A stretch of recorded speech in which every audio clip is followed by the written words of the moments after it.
Cara, ele conseguiu exemplificar uma coisa que eu não sabia por como eu numa frase. E eu, cara, é isso! Muito bom. Como eu digo assim, você vai ao cinema, né? E você não gosta de um filme. Você não gostou daquele filme. Não quer dizer que você não gosta de ir ao cinema. Tive uma relação com um sagitariano que não foi bom. Ah, não gosto de sagitariano. Não, tu não gosta daquele sagitariano, sabe? E da experiência que eu tive é isso. Ou era 8 ou 80, assim, né? Ou tu era um pedaço de carne ou tu era pra casar. Acho que o cara consegue se organizar mentalmente. As gurias quebram um cara. Os caras também quebram às vezes. Às vezes os caras quebram. Às vezes não quebram, mas as gurias sempre quebram um cara. Romance Proibido, o podcast de relacionamento da Atlântida.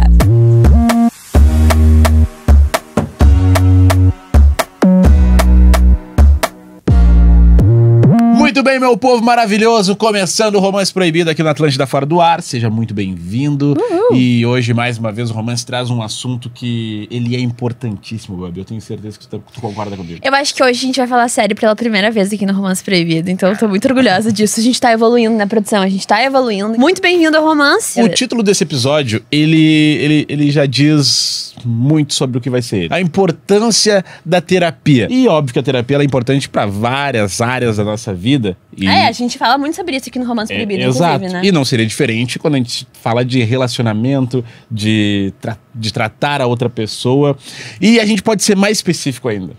A importância da terapia para os homens. Tem uma pesquisa do Instituto Ideia que diz que 80% dos homens que responderam à pesquisa do Instituto Ideia não tratam da sua saúde mental. E aí, tem uma pergunta que não quer calar, né? Como essa relutância em buscar por terapia, sendo um homem, atrapalha suas relações pessoais e também a relação consigo mesmo?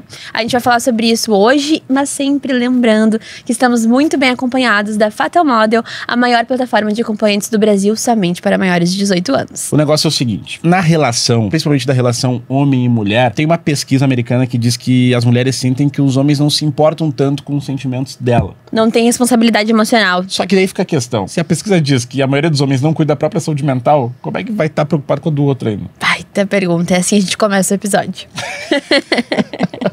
Não, mas pra falar com a gente sobre isso e trazer, né, todo o lado especialista e também o conhecimento do que a gente tá falando aqui, a gente convidou o psicólogo especialista Alisson Batista. Aê! Muito bem-vindo, Alisson. Obrigado pelo convite, gente. Olha aí. Mas querem falar sério logo comigo? Já gostei. Já entrou no clima, eu já gosto disso. Antes do Alisson falar, fala o seguinte, te inscreve no canal, comenta, o que mais? Compartilha e ativa o sininho pra receber notificação sempre que tiver episódio novo do Romance Proibido. E manda pro seu terapeuta. Eu vou começar com a pergunta base do episódio. Qual a importância da terapia? E sendo mais específico, por que nós, homens, temos tanta dificuldade em cuidar disso? Cara, responder essa questão a gente pode começar por vários lugares, assim, mas particularmente eu venho pensando o tema da masculinidade há um bom tempo já, assim, né, e para além da psicologia como um todo, um lugar de atuação mesmo, assim, e do que eu venho observando tanto no que eu venho militando e até mesmo na clínica, assim, o que eu posso dizer é que essa masculinidade, principalmente fazendo um recorte heterossexual, cisgênero, assim, a gente fala de uma aridez subjetiva, né, algo que eu nomeio como uma aridez, assim, que é um desinvestimento mesmo de subjetividade, e isso vai desde a infância. E aquelas coisas bem triviais que a gente, homem não chora, engole choro, né? Até umas questões mais de competição, assim, quero ver quem come primeiro. Tudo isso vai nos moldando, vai nos subjetivando, e mais, vai nos desinvestindo subjetivamente. A gente não vai habitando subjetividade, a gente não vai construindo laços subjetivos. Chega na adultez, aí é uma questão às vezes mais empobrecida mesmo, uma maior dificuldade, uma maior dureza, uma maior rigidez, né? Então a gente acaba criando mecanismos de controle, mecanismos de falsas verdades absolutas, e aí isso aí vai desencadear em vários aspectos da vida, inclusive nos relacionamentos. Essa subjetividade que tu falou, queria que tu falasse um pouco mais prático isso, assim. São as informações que tu vai recebendo durante a infância, é basicamente isso? Desde a infância, né? E a maneira como é que tu te relaciona com o mundo, como tu experimenta o mundo, como tu experiencia o mundo. Tentando trazer um exemplo, assim, né? Eu tive um relacionamento durante 7 anos e tal, nascido em Viamão, né? Mas com a vida acontecendo em Porto Alegre. E a minha ex-companheira morando em Porto Alegre. Então a gente fazia sempre esse translado. Passava o dia em Porto Alegre, fazendo nossas coisas e ia lá pra Viamão, dormia lá em casa. E era uma época bem complicada onde eu morava lá em Viamão, acontecendo muitos assaltos, aquela coisa toda. E eu preocupado com essa lógica, com essa rotina de pensando que parada descer, qual que é a mais segura, cuidando quem entrava no ônibus, caso acontecesse algum assalto, talvez eu tentar esconder o celular, enfim, pensando tudo isso, assim. E a gente tá voltando, o ônibus dobra a esquina E aí, eu nessa preocupação, a minha ex-companheira interrompe, assim, meu pensamento e fala: olha, Alisson, como a lua tá bonita. Aí eu parei, assim, fiquei olhando a lua e não falei nada. E depois de um tempo eu passei a me perguntar: tá, mas por que eu não vejo beleza na lua? Por que eu não tô conseguindo ver beleza na lua, assim? Por que isso não me chama atenção, né? E tem a ver com esse modo de sobrevivência que eu tava atuando. Eu tava ocupado com outras coisas. Que pariu. Né? E isso não é uma ausência de cuidado, isso não é uma ausência de afeto, é a forma possível pra mim na época. É esse modo de sobrevivência. Então, é com isso que eu me ocupava. A gente andava na calçada e eu sempre colocava ela pro lado de dentro da calçada e ia ficar do lado de fora. Caso eu ouvisse algum barulho de moto, alguma coisa assim, proteger ela, né? Então, quando a gente tá nessa aridez, né, a gente não consegue viver a vida. Colocar a vida em verbo. Pra gente sobreviver, viver. Cara, ele conseguiu exemplificar uma coisa que eu não sabia por como eu numa frase. E eu, cara, é isso! Muito bom. Tu usou exemplo ali, enfim, que a pessoa que estava contigo na época falou, da lua e etc. Então, tu acha que as mulheres, os homens, elas enxergam diferente a relação e, por consequência, lidam diferente com ela? Importante pontuar que a gente tá falando em termos bem genéricos. Sim. Né? Tem singularidades, casos.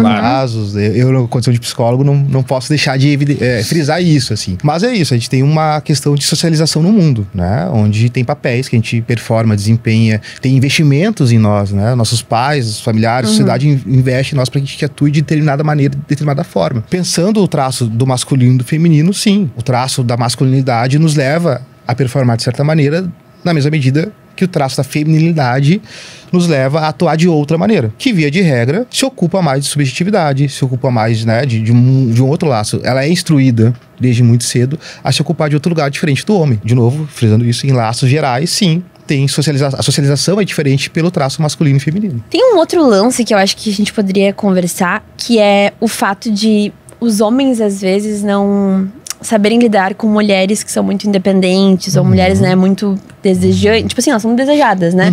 E tu acha que isso acontece, assim, de fato, o homem acaba procurando uma mulher um pouco emocional, com um emocional mais fraco, digamos assim, justamente pra se sentir superior? Tu acha que isso é uma coisa proposital? Não sei se é consciente, né? Mas pode acontecer algum caso, sim, de um homem buscar, assim, digamos, alguém mais submisso, né? Alguém que se assujeite um pouco mais, né? E aí eu volto, né? Ensino essa questão da aridez subjetiva e se relacionar com alguém que te tencione, te oferte constantemente novidades, coisas não previstas, pode causar insegurança. E quanto menor o teu recurso subjetivo para lidar com o inesperado, com o novo, mais desconfortável você vai ficar. Porque, via de regra, no senso comum pelo menos, a gente compreende zona de conforto como sinônimo de lugar confortável, o que não é verdade. Zona de conforto é sinônimo de lugar conhecido, já habitado. Então é isso, assim, eu tenho uma capacidade muito grande, eu enquanto ser humano, de me adaptar às coisas que não são tão boas assim. Mas eu já conheço, eu sei como funciona. Eu sei o que esperar e eu sei como lidar. E às vezes o receio, o medo do desconhecido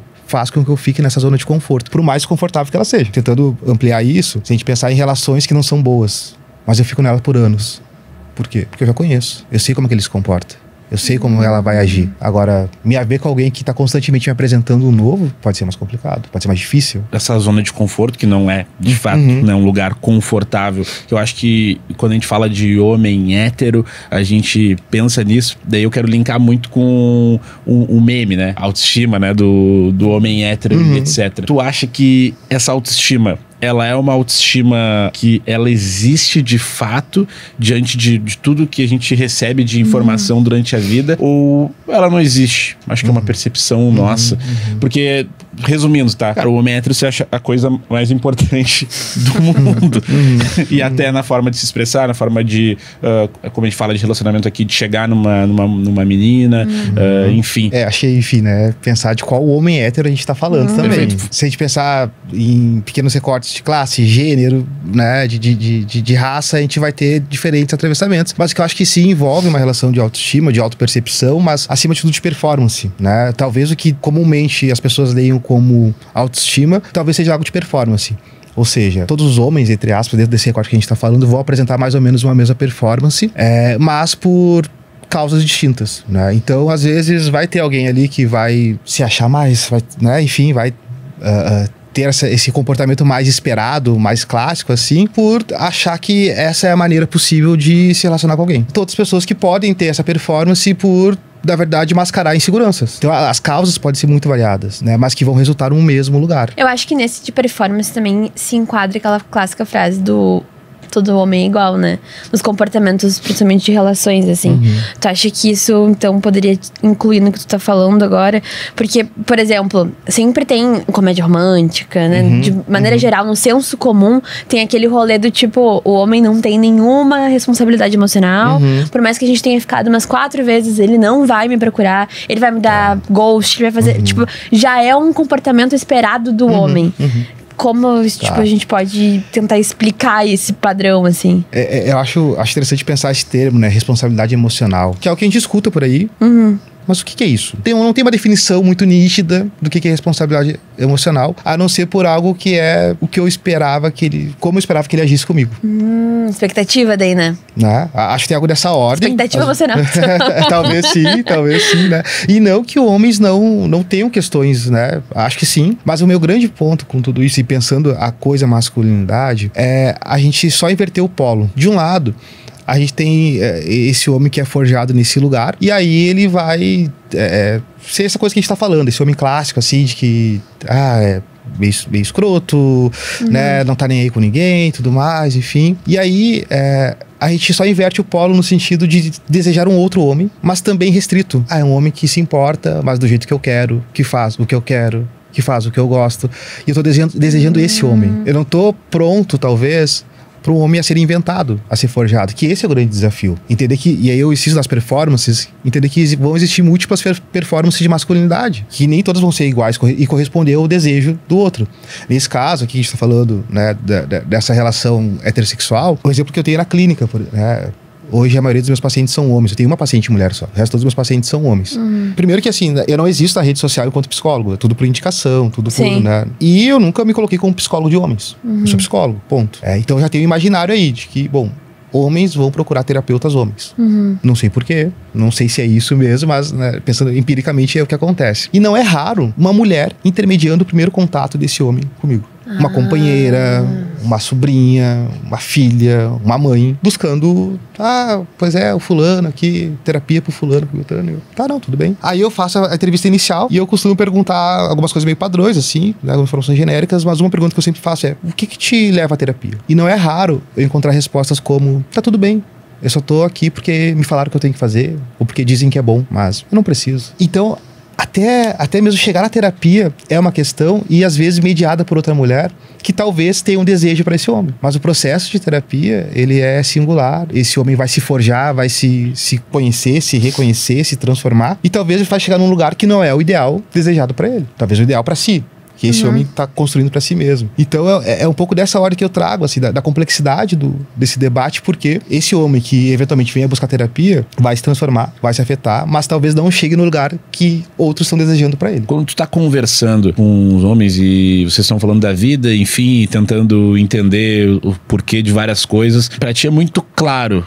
questões, cara, é uma questão particular desse ser humano, ou isso aqui é uma questão mais de masculinidade, etc. Como é que faz essa diferenciação? Porque as coisas não acabam se linkando muito. Sim, tem essa correlação. Até porque eu tento forjar uma clínica que ela não é tão ortodoxa, digamos assim, né? Porque via de regra, o objeto da psicologia é o indivíduo, é singularidade, subjetividade. Mas isso não está dissociado do mundo. Então tem uma correlação entre o mundo, como esse indivíduo é subjetivado, e a sua singularidade. Então na clínica eu tento não desconsiderar isso, né? Eu costumo dizer, na radicalidade do processo, que palavra não dá conta da fome, palavra não dá conta da violência, né? Palavra é mais uma parte do mundo desse indivíduo, que passa por várias outras coisas. Acho que isso é um ponto, assim. Mas pensando, traços da masculinidade na clínica, é como uma cena, pode ter uma alegoria, assim, né, de cena clínica, que é, meu paciente tá ali falando algo, e tá se aprofundando, chegando num lugar de maior densidade, um lugar frágil, delicado. Ele tá falando, porque não sei o que, acontece isso, aquilo, e tu sabe como é, né? Porque eu sou homem. E talvez eu realmente tenha passado por uma experiência similar, de violência, de sei lá o que for. Mas eu não sei como é pra ele, eu sei como é pra mim, como eu vivenciei aquilo. Então tem essa correlação entre traços mais ou menos similares de masculinidade, né? Um exemplo assim, né? De todos os pacientes que eu tenho, todos eles têm um traço da violência, experienciaram violência, seja como vítima, como reprodutor ou dialogando entre vítima e reprodutor disso. Eu posso dizer que a violência é um traço comum dessa masculinidade que eu, pelo menos, vejo. É incontornável a singularidade como cada um experienciou a violência. E aí que reside a potência da clínica, né? Que é de você criar narrativa sobre a sua experiência. Daí que você forja singularidade, aí você se entende, aí você se compreende, né? E isso vai valer o mesmo para relações, por exemplo. Tuas relações, teus afetos, o que tu fez, como tu fez, por que tu acha que tu fez aquilo. Mesmo que tu não tenha uma resposta precisa, tu narrar aquela cena vai dar uma forma pro que foi experienciado. O que muda quando a gente fala de masculinidade em relação a homens pretos? Em relação a um homem branco? Eu sei, é bem abrangente a pergunta, né? Porque eu não sei dizer muito da experiência de homens brancos, assim, né? Não vivencio, não me dedico tanto a... Mas, de fato, a experiência da racialidade, ela nos dá um contorno singular na polissemia da expressão, porque é singular em relação aos homens brancos, mas singular em cada indivíduo negro. Porque a gente tem um trabalho muito árduo aí, no sentido da inserção da experiência do homem negro no mundo branco, né? No mundo de poder, relação de poder. Então é isso, sabe? Quando eu era criança, meus ideais referenciais eram majoritariamente branco pro mundo, né? Não na minha família, mas pro mundo. Então eu via na TV, hegemonicamente, pessoas brancas, né? E isso vai marcando. E o racismo, ele tem um lugar tão perverso que eu não preciso de alguém ideologicamente racista presente pro racismo estar operando. Marcas da infância, assim. Quer dizer, eu fiquei anos sem comer feijão, porque eu achei que ia ficar mais preto. Ninguém me falou, eu não tenho essa lembrança de alguém ter me dito: Alisson, ser preto é ruim. Não tenho essa lembrança. Mas eu queria chegar, sei lá, tá na TV, via os super-heróis, todos eram brancos. Então, né, juntar A mais B. Não precisava ninguém verbalizar isso pra mim, né? Tem essa brincadeira do banho demorado na adolescência, né? Pros meninos, assim. Eu costumo dizer que meus banhos demorados começaram um pouco mais cedo. Não é porque eu sou precoce, nada disso, assim, né? É que eu me ensaboava todo com sabonete, me imaginava branco. E ali eu brincava de super-herói, ali eu brincava de me via na TV e tal, mas no momento que o sabão escorria pelo ralo, todos esses sonhos iam juntos. Então, esses são marcadores da racialidade que vão constituindo, né, vão forjando a nossa experiência no mundo. E isso vai afetar, consequentemente, a nossa masculinidade. O que se espera de um homem negro, então? O que é atribuído a priori a um homem negro? Hoje eu estou docente, né, e dou algumas cadeiras, e uma delas é de psicopatologia, né, e isso é algo que eu sempre tensiono com os meus alunos, assim, que o psicodiagnóstico, ele tem ônus e bônus quando a gente vai diagnosticar alguém, mas tem um privilégio do olhar, porque, por exemplo, se a gente pegar o transtorno TOD, transtorno opositivo desafiante ali, né? Tu olhar uma criança que é diagnosticada com TOD, ela vai receber um tipo de tratamento. O que é esse? O transtorno é aquela criança que sempre oferta resistência a um adulto, sempre desafia, não obedece, enfim. Você conseguir olhar para uma criança e diagnosticar isso, e ela receber o tratamento adequado, precocemente, isso é um privilégio. Agora, se for uma criança negra, talvez ela só é violenta. Então, essas são marcas que vão inserindo e vão circuncisando a experiência negra no mundo, né? Do olhar, do privilégio do olhar, de um cuidado, de um tratamento. E com o homem não é distinto, não é diferente, né? Chega na adultez, um homem pode fazer terapia, um homem preto pode fazer terapia. Como é que é um homem preto fazendo terapia no meio de amigos que não fazem terapia? Como é que ele vai ser lido? Será que ele vai conseguir sustentar esse lugar de, daqui a pouco, não tô bem, vou procurar um cuidado, vou procurar uma ajuda? Não para, negão. Um pagode que vai esquecer tudo. E às vezes esquece, até a música diz, né? Pagode, cerveja para anestesiar. Então tem laços, tem marcas muito singulares, de fato, da experiência negra e branca no mundo, assim, né? Trazendo um pouco pro mundo pop, assim, This Is Us fala muito sobre essa relação com a terapia, né? Quando o Randall procura e encontra um terapeuta, um homem negro também, e entende que durante a infância dele inteira, ele não teve espaço pra falar sobre isso, e se compara com o irmão dele, que era um homem branco, extremamente privilegiado, que nunca pensou sobre o irmão negro. Tipo, eu acho que trazendo pro mundo pop é um bom exemplo, né? Sim, total. Não, aquela série, acho... enfim, nem vou falar sobre ela especificamente. Mas a gente poderia falar, né? Porque... acho que a gente teria um podcast só sobre This. A gente convida pra fazer daí. Por favor. Vai ser um prazer revisitar a série, né? Tomando água pra não desidratar. Não. A gente chora. Eu chorava em todos os episódios.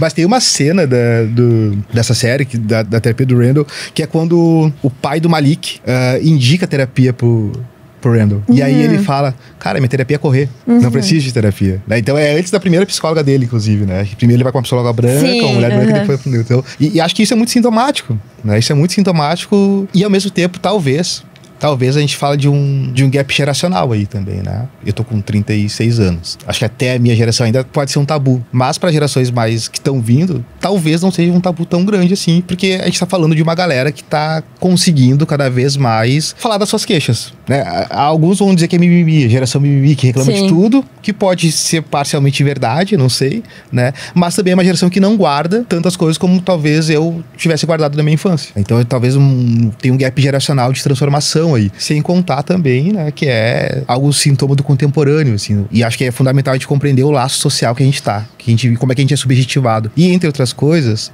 nós somos instruídos ou, né, incentivados a uma busca incessante por prazer. Nossas relações das mais diversas ordens precisam nos dar satisfação. A gente tem uma baixa tolerância à frustração. E isso dá em vários níveis, né, gente?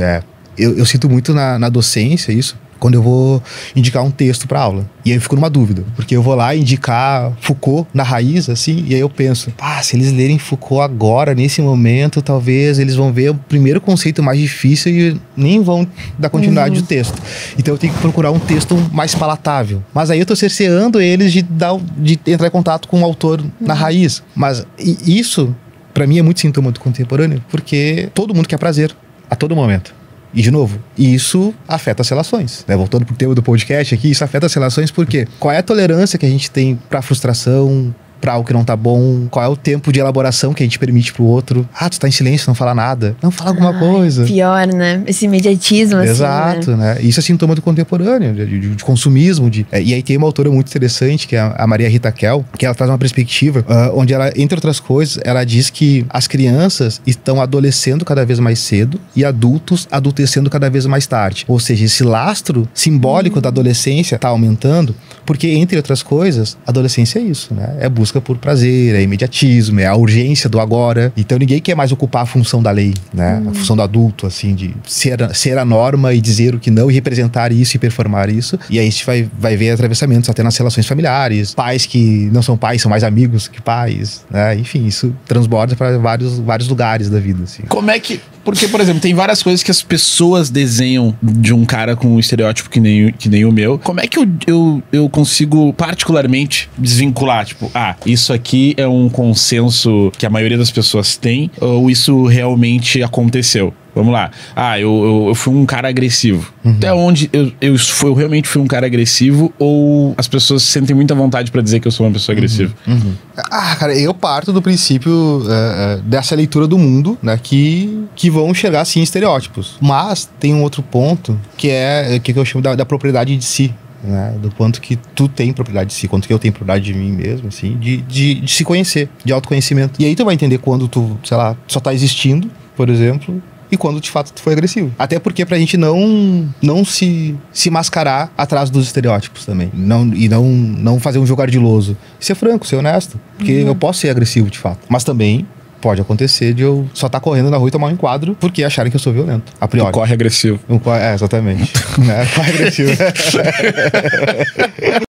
Então, assim, a gente tem algumas histórias da audiência que eu acho que tocam em alguns assuntos que a gente não falou aqui. Vai ser legal também a gente ouvir tua visão sobre isso. Primeiro caso. Bom, tive alguns namorados já e parece que é um padrão que se repete com todos. Sempre acabo descobrindo que estão vendo meninas no Instagram, entrando em links de OnlyFans, pornô, etc. A questão é, todos os homens fazem isso enquanto estão namorando? Sempre ficam cobiçando mulheres alheias, mesmo tendo a sua? Por quê? É bem frustrante porque eu me esforço pra satisfazer meu parceiro, mas sempre acaba nisso. Não é uma traição pra mim, mas mesmo assim me deixa desconfortável e insegura. Tem várias camadas aí, assim, né? Acho que a primeira questão da pornografia, que é uma questão, de fato, sim, assim, né? E aí, de novo, né? Pensar a inserção da masculinidade como toda, a construção de masculinidade. E aí algo muito empírico, de novo, assim, gente. Mas se a gente for fazer uma escuta mais atenta e sensível a primeira experiência sexual de muitos homens, a gente vai ouvir relatos que flertam com violência, inclusive. Serem vítimas de violência. Não é algo falado, via de regra, né? Não é algo ensinado. Via de regra, a gente aprende no ato ou a gente aprende no pornô. E a gente acha que aquilo é sexo, que aquilo é a performance que eu devo fazer. Se você é construído nesse lugar, você tem uma tendência de reprodução. Acho que isso é um ponto.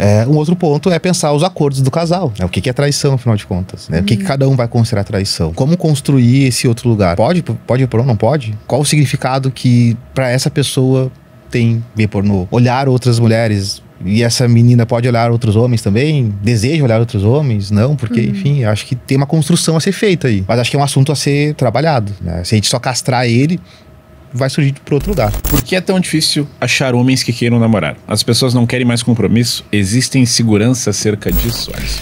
Tem uma leitura muito particular sobre isso, tá? É no meu CPF agora, né? Tá. Mas assim, é mais confortável ser um homem solteiro hoje em dia. Se a gente for olhar na média, assim, é mais fácil tu encontrar mulheres disponíveis, assim, e ok do que homens. Então tem muito, entre aspas, muito mais oferta, assim, né? Então é confortável, basta ser medíocre às vezes, na radicalidade da palavra, ser mediano, que você já vai ser lido como alguém muito legal, né? No cenário de homens, assim, né? É engraçadinho dentro. Sim, tipo, né? Sabe trocar medos de palavras, não vai passar vergonha, é educado, tá ótimo. Caixa. Trabalhando, tá ali, é isso, né? Trabalhando. Trabalhando. Trabalhando. Fazendo 6 por 1. CLTzinho ali, pode botar no plano. Plano já dá. Mas é assim, tu não precisa de muito pra ser homem pra ser, né? E aí tu vai ter, entre aspas, muito mais mulheres, né? Então é confortável pro homem não assumir alguém, porque pode ter várias outras pessoas aí. E aí um outro ponto que eu fico fabulando aí é uma questão que é do desejo de ser um casal, formar um casal. De onde é que surge isso, né? Por que temos que sempre formar um casal? Porque, e aí, de novo, assim, né? Algo empírico. Isso parece estar muito presente em algumas amigas que eu tenho, por exemplo. Tá no horizonte, nossa, quero ter alguém, quero ter um parceiro, quero... E essa vontade, verbalmente, assim, quero namorar. Quero casar, quero. E às vezes isso faz com que algumas etapas sejam puladas, sejam aceleradas. Não dá tempo da gente, de fato... Será que é essa pessoa? Será que... né? Eu não sei se vocês já viram aquele filme Adeus, Lenin. Não. É um filmezinho bem legalzinho, assim, bem legalzinho. Mas passa num contexto Muro de Berlim, né? Divisão da Alemanha e tal. E aí a história é sobre uma mulher que ela é hiper militante comunista. E ela tem um acidente, se não me engano. Faz tempo que eu não vejo, mas enfim. Acho que ela entra em coma, tá? E nesse meio tempo... Cai o Muro de Berlim, né? Capitalismo, Coca-Cola, McDonald's, né? Aquela coisa toda. E aí a mulher desperta do coma. Só que aí o médico diz algo no sentido de ela não pode ter nenhuma emoção muito forte, porque ela pode voltar pro coma novamente. Ela, né, pode... ela tá frágil e tal, não sei o quê. E aí os filhos inventam que Coca-Cola é comunista porque é vermelha, sei lá. É um filmezinho bem legalzinho de ver, assim, engraçadinho. Quando eu falo que eu passei 7 anos namorando, assim, pra mim é isso. Eu tava meio que na Alemanha comunista, eu enxergava aquele mundo ali e tal. Fiquei solteiro, gente, é outro mundo. A coisa mudou. Self-service, McDonald's, Burger King, sabe? Virou outro contexto, assim. Mas eu acho que isso é um pouco do sintoma. Tu também, né? Tu tá rindo porque tu também tinha isso no teu antigo relacionamento, lembra? Ah, sim. Você falou muitas vezes. É que eu já falei que por isso que ela falou abertamente. Ele dele ficou assim, ó, o negócio não.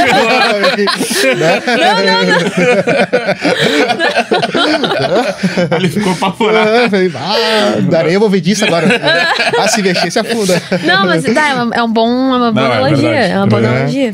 Mas eu acho que tem algo das formas de relação, como elas vêm se transformando. E da experiência que eu tive é isso. Ou era 8 ou 80, assim, né? Ou tu era um pedaço de carne, ou tu era pra casar. Eu sinto hoje que falta dar tempo de experiência. Não tempo cronológico, mas tempo de viver, de deixar a coisa acontecer, de ganhar maturação, né? Aquela fase gostosinha, né? Exato, né? Aquela que dá o frio na barriga de encontrar a pessoa, etc. Falta. Sabe que tu falou agora que, tu vê pelas suas amigas que querem ter um parceiro e tal. Eu até tava comentando com o Vini sobre isso esses dias que eu tava ouvindo uns podcasts falando bastante sobre essa construção de sociedade, como, né, as mulheres acabam indo mais pra esse lado, assim, de, quero casar, né, ter um sonho disso e tal. Provavelmente sabe disso, né, mas queria deixar claro que também no episódio, que é o lance de os homens são ensinados a conquistarem o mundo e as mulheres são ensinadas a conquistarem um homem, sabe? Tem uma lógica, assim, e sempre ensinadas do tipo, pensando no padrão de beleza, pensando dentro de casa, o que tu pode fazer pra segurar no homem, tem muitos desses termos também. E o homem é sempre tipo, vou conquistar o mundo e depois as mulheres que, tipo, sabe, sempre acaba ficando de lado, assim. Então, acho que talvez também tenha muito essa construção. Eu sinto que eu, pelo menos, particularmente, desde pequeno, tentava ir contra essa roda. Tipo, desde que comecei a entender um pouco, ler um pouco sobre feminismo e tal, tu tenta ir um pouco atrás da roda, assim, mas às vezes é muito inevitável. É inevitável, assim. Tu acaba indo pro caminho. Foi engolido. Tu foi engolido, assim. É muito louco essa pacto da sociedade, assim, sabe? E acho que é isso, tem a ver muito com os processos de subjetivação que a gente passa desde a infância. Né? O que nos é ensinado, o que nos é ofertado. Eu costumo dizer, assim, né, que é uma expressão bem lacaniana, assim, né, que diz que linguagem é alienação. E por que isso, assim, né? Porque a nossa psique, ela se dá sempre na construção com o outro. Você tá sempre em relação, né, com o mundo. E por que linguagem é alienação? Porque a gente nunca vai ter acesso a toda a linguagem do mundo. A gente vai ter sempre acesso a uma parte da linguagem que o mundo nos oferta. Por isso que a gente tá alienado a essa linguagem, nessa relação. Não tem como dizer que eu gosto ou não de chocolate sem experienciar chocolate. Sem chocolate fazer parte cognitivamente do meu mundo. Posso nunca ter comido, mas eu sei da existência, me falaram sobre ele, eu senti o cheiro, sei lá. A partir daí que eu vou estabelecer uma relação com chocolate. Guardadas as devidas proporções, assim, isso diz da experiência do masculino e do feminino. Quando te insere na sociedade, te coloca num certo lugar de menina. Me coloca num certo lugar de menino. E a partir daí que eu vou construir. Eu não consigo experienciar o teu mundo, tu não consegue experienciar o meu. Sim. Né? Então tá sempre alienado a linguagem do mundo. Tá, agora o caso 3, então. Caso 3. Sou um cara inexperiente, nunca tive um encontro. Já tive pessoas interessadas, mas no momento não estava bem. O fato é que eu estou muito incomodado com as exigências de hoje em dia. Me parece até que normalizou essa transferência de responsabilidade pro homem. Praticamente 100% dela. O cara tem que chamar, ir atrás, ter bom papo, escolher o lugar, levar, buscar, pagar a conta. Cadê a divisão? Só um lado investe. Um desabafo aí. Eu não sei se isso é meio coisa que acontece na internet. Me parece que é um assunto que volta e meia tu vê na internet, mas no campo do real eu não sei como é isso, assim. Realmente, assim, tem uma multiplicidade aí. Eu já saí com pessoas, por exemplo, que faziam questão de dividir tudo. Muito nesse lugar de se afirmar, não, no DP, não sei o quê. Né? Outras que gostavam de ser cortejadas e entendiam, né, sabe, pelo menos o primeiro date ali como um gesto de... Acho que tem uma diversidade no mundo. Também vai do que ele tá procurando, onde ele tá procurando, o que ele tá buscando. Mas eu acho que isso sem internet faz todo sentido. A gente vê esses debates muito na internet. Não são memes, Twitter, né? TikTok. Né? Eu gosto de memes, de modo geral, porque tem uma música do Adoniran Barbosa que ele diz: eu gosto dos meninos de Itaiê, que com eles canta a voz do povo. Então eu acho que o meme diz alguma coisa, né? Diz de um sintoma contemporâneo, assim. Agora, pensando, e não é querendo puxar brasa pro meu assado, assim, mas pensar no processo terapêutico, né? Tu consegue ter uma constituição de si maior. Tem coisas que é do mundo, tem coisas que são tuas. Nem tudo que é do mundo é teu. E aí tu consegue forjar, tu consegue se entender. Tá, geral tá fazendo isso, mas isso não me serve. E aí pensando performances de masculinidade, de homens, né? Ah, homens agem assim, tá, mas eu sou homem e não preciso agir dessa maneira. Eu consigo construir outro caminho que faz mais sentido pra mim. Né? Pensar a individualidade também, exatamente, né, das coisas. Pensar a singularidade. Senão a gente às vezes se coloca num lugar assim que de repente não é nosso. Não faz sentido. Nem gosta de ser desconfortável, né? Homem é tudo igual. Beleza, eu acho que é justo. Mas eu não preciso ser o igual que todo mundo diz, etc. Exatamente. Posso fazer diferente. Mas não vem me falar que eu sou igual. isso aí eu já tive debates assim, né, de relações chique. E eu sustentava isso, olha, eu tenho questões a ser trabalhadas, né, que são inerentes à minha experiência da masculinidade, mas eu não tenho todas as questões da masculinidade. Perfeito. Eu tenho as minhas. E tu acha que é isso que a gente tem que fazer também, tipo, cada um, tipo, assumir, claro. De repente, tá, isso aqui realmente, mas não, mas peraí, eu não sou assim. Não, tu acha que é importante, de fato, a gente não assumir esse lugar e normalizar que não, porque eu vejo que às vezes o cara até aceita. Eu já me peguei aceitando, às vezes, um lugar que as pessoas estão me colocando, só que na real eu não sou daquele jeito, entendeu? Eu acho que é por aí, assim. Quer ver? Uma coisa muito comum que acontece é ser convidado pra debates de mesa, assim, né, tal. Masculinidade tóxica. Não vou. Sim. Sério. E não é que não exista masculinidade, existe muito. Mas eu não quero falar desse lugar, gente, sabe? Tem mais coisas pra falar sobre masculinidade para além disso. Já tem muita gente falando sobre isso. Perfeito. Né? Um outro exemplo, assim, pensando disputa de consciência até, né? Tava conversando com uma... Eu tenho algumas amigas também que são mães solos. E é comum essa queixa de que, quando o homem faz o mínimo, ele, meu Deus do céu, hiper exaltado enquanto pai, né? E aí ela, eu que tô aqui segurando toda a barra e tal, né? E eu acho...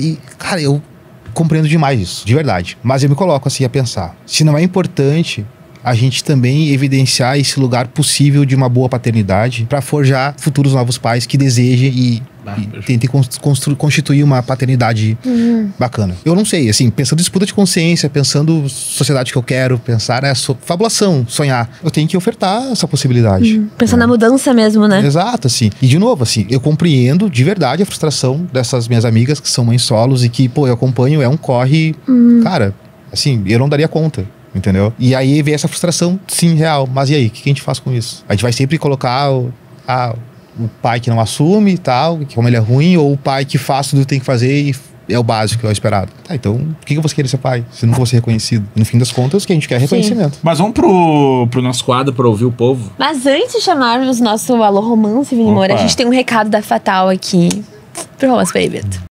Quem Quem já assiste Romance há algum tempo sabe que demos match com a Fatal Model, a maior plataforma de anúncios de acompanhantes do Brasil, com mais de 20 milhões de acessos. A Fatal Model é um dos sites mais acessados do país e, claro, é uma plataforma para maiores de 18 anos. Para quem ainda não conhece o grande diferencial da Fatal, a gente explica. Através da alta tecnologia, com funcionalidades como mídia de comparação e reconhecimento facial, a plataforma traz mais segurança tanto para quem contrata como para quem anuncia.